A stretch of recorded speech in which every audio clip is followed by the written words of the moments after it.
Bonjour à tous, bienvenue pour ce lundi. On va visiter le Garden Mushi. Donc je vais vous montrer un petit peu l'envers du décor, vous montrer les travaux de rénovation qu'on est en train de faire. Donc pour récapituler, l'idée c'est de créer un beau centre de yoga, un centre de yoga et de permaculture. L'ouverture est prévue en mars 2023, ce qui nous donne une belle année devant nous pour créer quelque chose de joli, de convivial, de chaleureux et de transformateur. Donc on commence avec notre visite. Donc pour vous montrer, là on a la route. Donc ça va ouvrir sur cette cour. Donc cette cour qu'on va un peu réaménager avec un jardin médiéval avec des herbes aromatiques, des herbes médicinales. Donc faire quelque chose d'assez verdoyant. Donc on a deux parties. Premièrement, on a une vieille grange qui est ici, que pour le moment on va pas y toucher. Donc peut-être dans quelques années on va la rénover. Mais principalement cette année, ce qu'on va faire, c'est venir s'occuper de l'espace habitation. Donc pour pouvoir accueillir une douzaine de personnes en stage et en retraite immersion yoga et spirituelle. L'espace habitation. Et là on va avoir l'espace, tout ce qui est l'espace bien-être. Donc vous pouvez voir, il y a quand même pas mal de longueur. On est sur du 27 mètres de long. Donc ça donne beaucoup d'espace.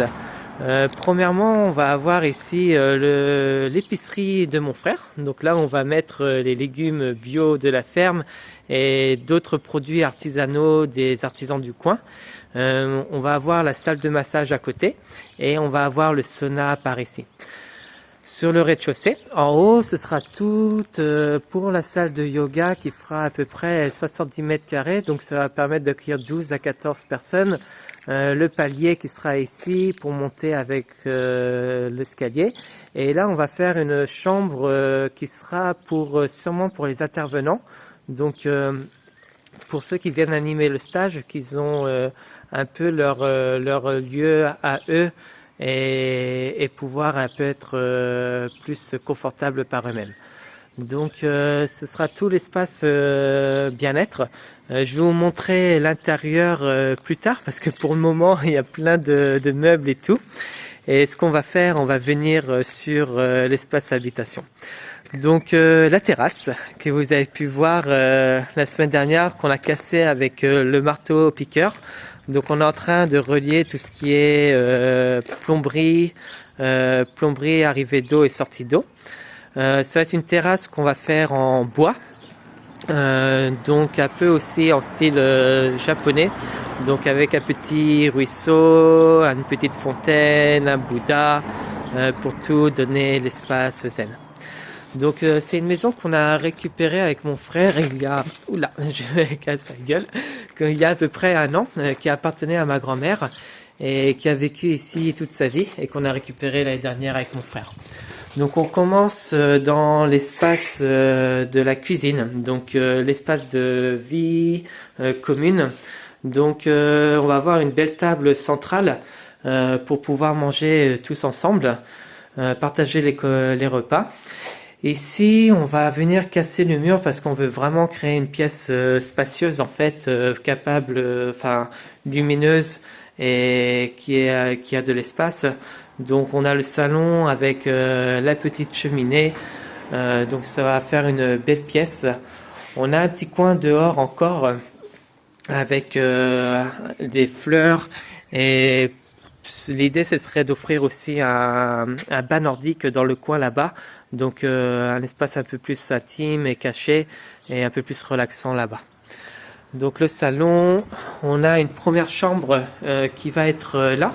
Donc une chambre privée avec sa salle de bain qui sera dans le fond. Donc ça va faire aussi une belle chambre assez spacieuse. Salle de bain, le salon, la cuisine, la terrasse, la cour. Et en haut, ce qu'on est en train de faire, c'est vraiment créer tout l'hébergement.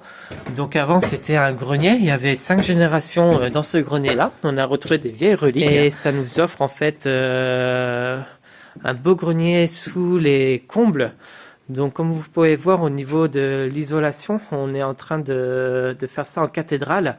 donc ce qui permet de garder les poutres de bois apparentes, donc donner un côté bien naturel à l'espace dortoir.